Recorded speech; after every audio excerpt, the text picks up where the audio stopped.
السلام عليكم، مرحبا بكم معايا في فيديو جديد. نتمنى تكونوا بخير وعلى خير. اليوم ان شاء الله غنصاوبوا جوج وصفات للوجه. الوصفه الاولى غتكون تحضير الكريم لازاله البقع من الوجه، كيوحد اللون مع غسول طبيعي. وفي نفس الوقت غادي نصاوبوا ماسك اللي خصنا نديروه جوج المرات في السيمانه، ولا من نهار نهار لا، على حساب الوجه عندنا واش عامر بالتتبعات. نتمنى تابعوا الفيديو حتى الاخر، وشكرا. دوزوا الطريقه والمكونات، ما تنساوش تشتركوا وتفعلوا الجرس باش يوصلكم الجديد.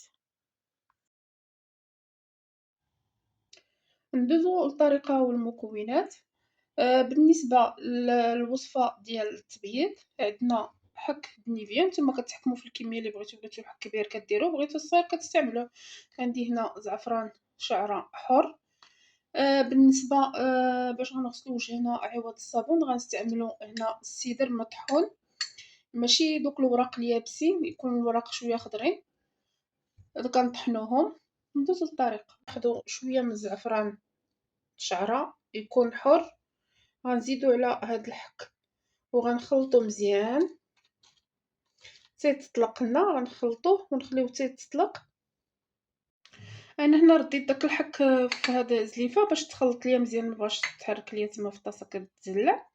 غادي نخلطوه مزيان ومن بعد نطلقوه.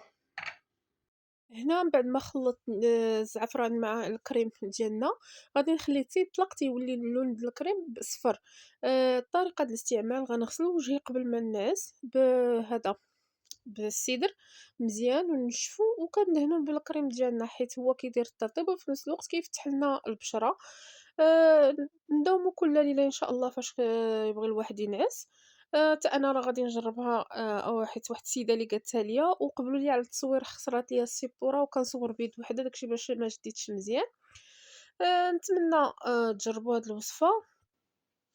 انا غادي نخلي لكم واحد الصوره مصغره باش تشوفوا من بعد ما كيطلق فيها الزعفران كي كيكون لونو.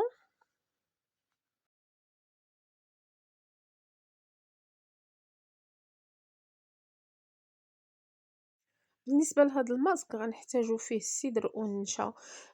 نستعملوه نهار نهار لا، او مرة في السيمانة او جوج مرات في السيمانة على حساب البشرة ديالنا، حيت كاين اللي ما كيوافقوش السدر واخا طبيعي، كل واحد والبشرة ديالو. نستعملوه بالليل باش نرطبوا الوجه ديالنا.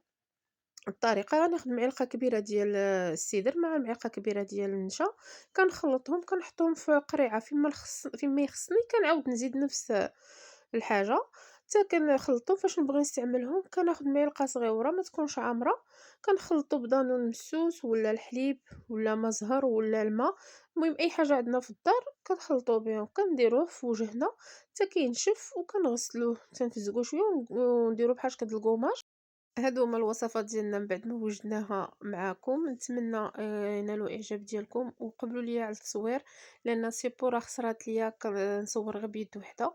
نتمنى الفيديو اليوم يعجبكم، ما تنساوش تشتركوا وتفعلوا الجرس باش يوصلكم الجديد. وشكرا. الفيديو اخر ان شاء الله.